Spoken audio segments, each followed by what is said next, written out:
과장하는 것이 아니라 이 영상을 끝까지 보시게 되면 여러분들은 주식을 보는 눈이 확실히 달라질 것이라고 장담합니다. 안녕하세요. 오랜만에 영상을 올리게 되었는데 제가 이번에 며칠간의 공백이 있었던 이유는 제 휴가를 다녀오고 개인적으로 정말 중요한 사정이 있어서 그 개인 사정에 대해서 나름대로 해결하고 하는데 시간을 쓰느라 영상을 올리지 못하였습니다. 그래서 그러한 것들에 대한 죄송스러운 마음에 보답을 하고자, 그리고 구독자 여러분이 벌써 700명이나 되어서 저의 영상을 기다리시는 분들이 많아지면 언젠가는 꼭 공개하려고 했었던 이동평균선에 대한 비밀을 말씀드리려고 합니다. 이 이동평균선에 대한 원리와 그 비밀을 알게 된다면 저점에서 종목을 잡아내는 초바닥 매매를 할 수가 있고, 가치 투자를 하기 위해서 차트를 볼 때 어떠한 식으로 적용을 해야 하는지, 차트 분석을 어떠한 식으로 해나가야 하는지에 대한 그러한 기초적인 부분을 완벽하게 섭렵하고 나갈 수가 있습니다. 그래서 이 영상에 대해서 꼭 시청을 해보시고 여러분의 것으로 만드셔서 여러분의 기법과 매매에 잘 녹여내 보셨으면 좋겠습니다. 그러면 바로 한번 영상을 시작해 보도록 하겠습니다.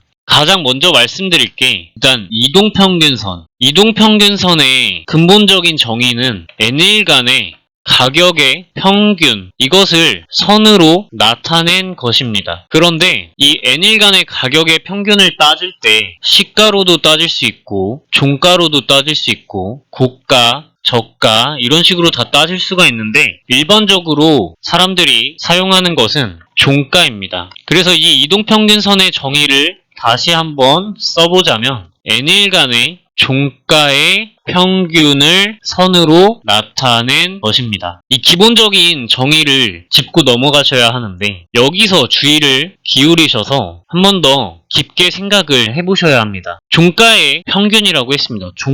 종가라는 것은 하루 종일 거래가 일어나고 그 거래 끝에 장이 마감되면서 시장 참여자들이 오늘 하루에 이 종목에 대해 이 정도 가격이면 이 종목에 합당하다라고 결론을 내린 가격입니다. 그렇다라는 것은 이 시장 참여자들이 거래를 했다는 뜻입니다. 시장 참여자들이 거래를 했다는 것은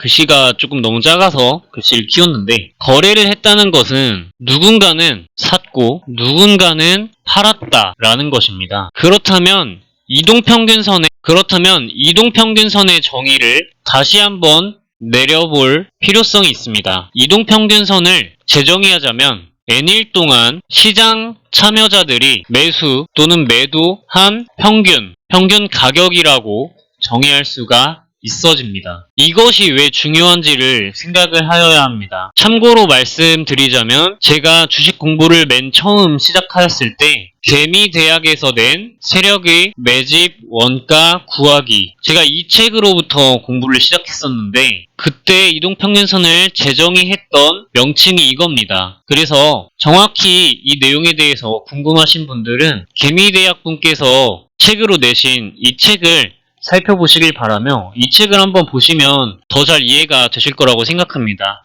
저는 한 걸음 더 나아가서 저에게 적용을 시켜보았습니다. N일 동안 시장 참여자들이 매수한 평균 가격에서 한 걸음 더 나아가서 매수하고 매도까지 생각을 하였습니다. 이게 저는 어떻게 적용을 하였느냐 하면 이동평균선이 산 사람들의 가격이 될 수도 있지만 판 사람들의 가격이 될 수도 있습니다. 그렇다라는 것은 위험한 상황을 찾아야 할 때는 매도한 사람들의 평균 가격이라고 생각을 해주면 이 평균적으로 60일 동안 사람들이 팔았구나, 이 정도 가격에서 팔았구나 하는 생각을 할 수가 있게 됩니다. 그리고 조금 저점에서 괜찮은지를 생각을 하려면 매수한 사람들의 평균 가격을 생각해 볼 수 있을 것입니다. 이렇게 접근을 해본 다음 제가 차트를 분석해 드릴 때 항상 드리는 말씀인 장기 이동평균선입니다. 장기 이동평균선 아래에 있다거나 위에 있다거나 하는 그런 말씀을 제가 항상 드리는데, 장기 이동평균선을 예를 들어 480일 이동평균선이라고 하겠습니다.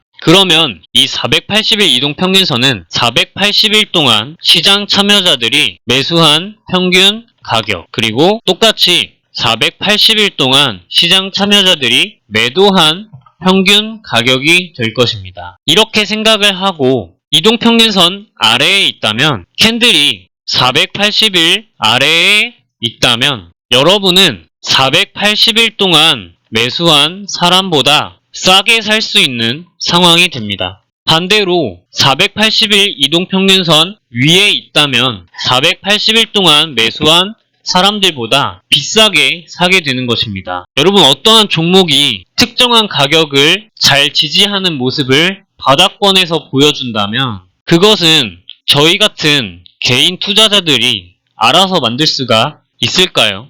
개인적으로 저는 그럴 수는 없다고 생각을 합니다. 장기 이동평균선은 세력이 만드는 것이라고 생각을 합니다. 따라서 장기 이동평균선 아래에 있는 종목을 오랜 기간 동안 특정 구간을 지지할 때 종목을 함께 모아간다면 바닥 매매를 할 수가 있게 되는 것입니다. 그런데 무턱대고 장기 이동평균선 아래에 있는 종목을 매수할 수는 없습니다. 이유는 이 종목이 정말 불건전하고, 그리고 어쩌면 상장 폐지의 가능성도 있을 수 있기 때문입니다. 그래서 제가 이 차트 분석을 할 때 항상 말씀을 드리는 것이, 보라색 화살표가 등장을 하였고 장기 이동평균선을 두드리는가,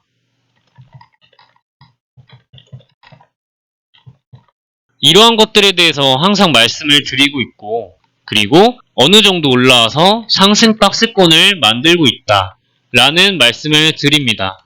가장 중요한 것은 거래량은 주가에 선행한다고 하였고, 제가 이것을 영상으로 찍은 적이 있습니다.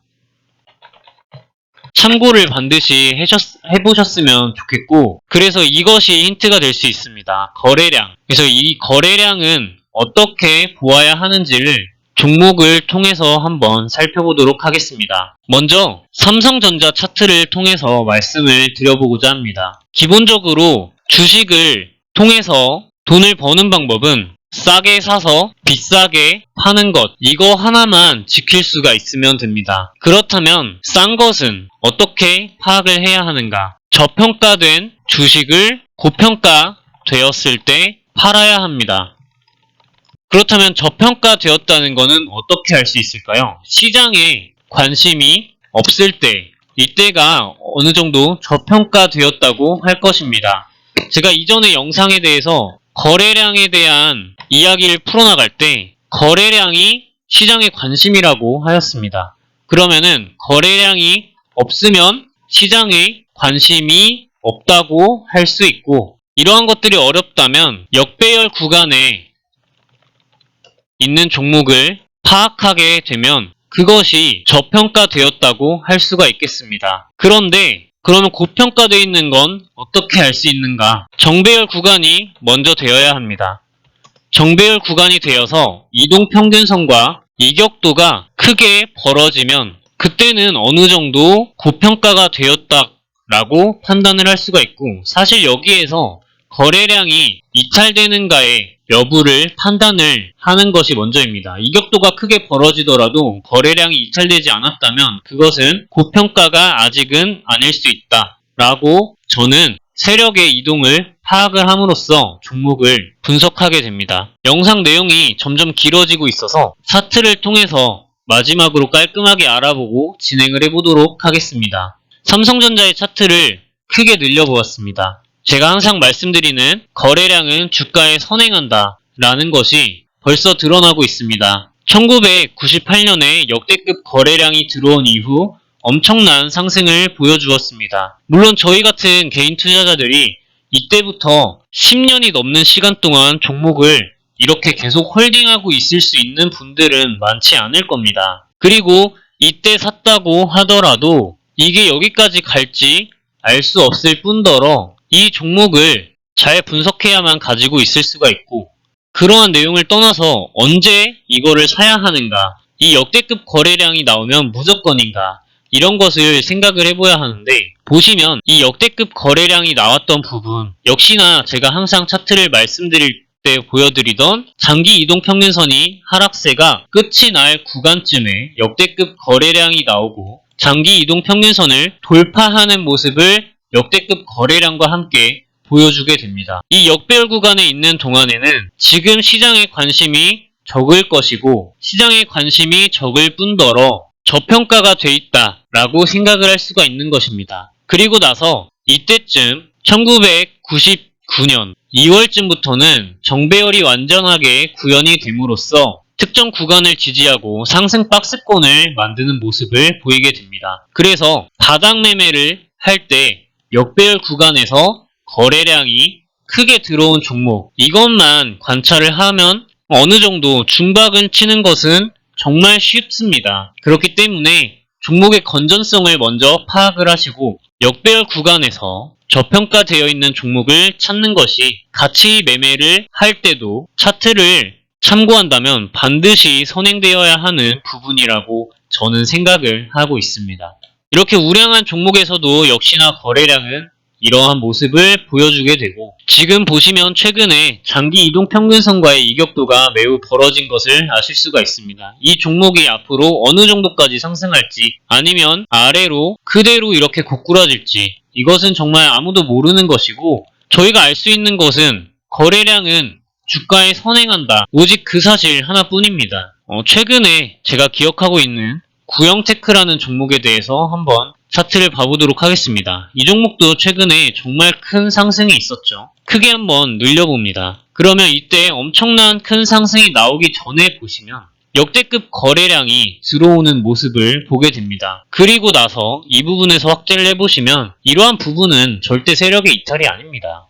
보시면 이러한 구간에서 장기 이동평균선 위아래로 오르락내리락 하는 모습을 보여주는데 세력의 이탈이 없이 거래량이 들어온 다음 역배열 구간에서 종목이 오랜 횡보의 모습을 보여주게 됩니다. 특히 코로나 때 이렇게 밑으로 쭉 빠져서 개인들에게 겁을 주고 이 역대급 거래량에 버금가는 거래량을 넣어주게 됩니다. 역배열 구간에서 저점이 높아지는 모습을 보이고 있습니다. 제가 차트를 말씀드릴 때 항상 드리는 말씀이죠. 이렇게 하면서 저점이 점점 높아지고 장기 이동평균선과의 이격도가 줄어들면서 이동평균선이 모이게 됩니다. 제 채널에 있는 영상을 모두 보시면 아시겠지만 제가 말씀드리는 종목들은 대부분 이런 자리 또는 이 위에서 상승 박스권을 그리는 종목들에 대해서 말씀을 드립니다. 전혀 근거가 없는 이유들이 아니고 여러분들이 파악을 참고를 잘 해보셨으면 좋겠습니다. 제가 상승 박스권에서 말씀드리는 종목들은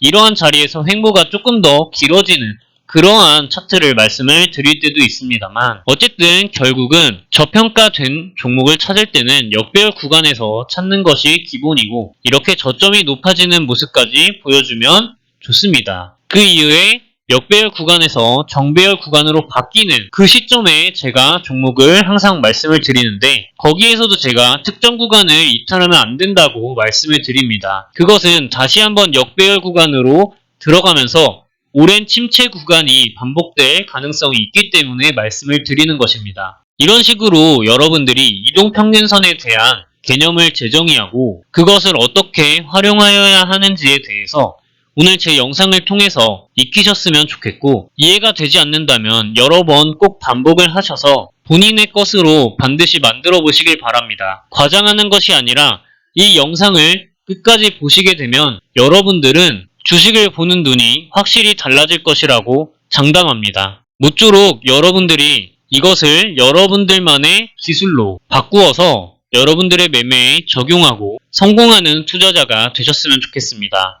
긴 영상을 시청해주셔서 감사드리고 제 영상이 여러분들 주식 공부나 매매하시는 데 있어서 도움이 된다고 하시면 구독 버튼 클릭을 부탁드리겠습니다. 시청해주셔서 감사드립니다. 좋은 하루 보내세요.